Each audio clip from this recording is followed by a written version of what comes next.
The way I want to start this out is by telling you a story. And the story took place almost now 30 years ago. Um, I was attending a fairly good sized Baptist church in Washington, D.C. The church was an odd mix in many ways. It was um, a place that was at the time both a member of the American Baptists and the Southern Baptists. Um, for those who are unfamiliar with Baptist life, and I grew up Baptist, the American Baptists are tend to be the more mainline of denominations. Southern Baptists, a very large evangelical denomination, and in that part of the country, in Maryland, Virginia, D.C., it was not shocking to see churches that belonged to both denominations. Because it had that mix, this also was a church where there were evangelicals and liberals worshiping together. And then there were also a healthy dose of members from Latin America and from Asia. Now, the church at some point wanted to hire a pastor. It was a dear woman who was going to join the multi-pastor staff.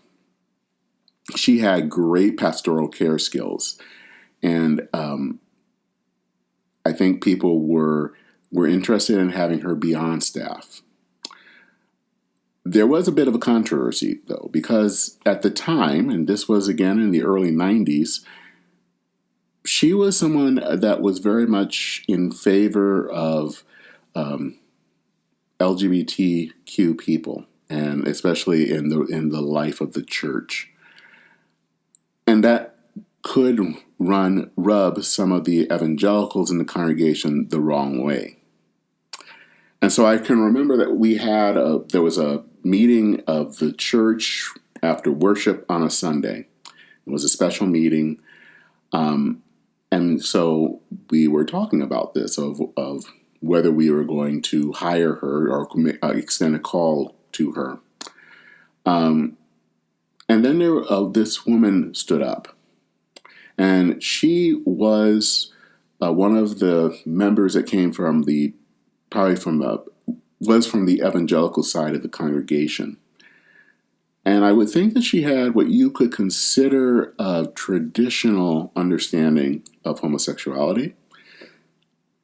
But here was the surprising thing. She spoke in favor of calling the pastor.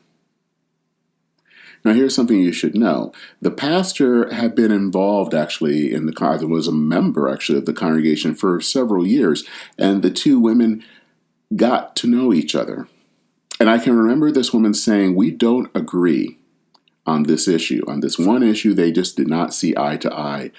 But this woman was a good friend, and she saw her as the right person for the job."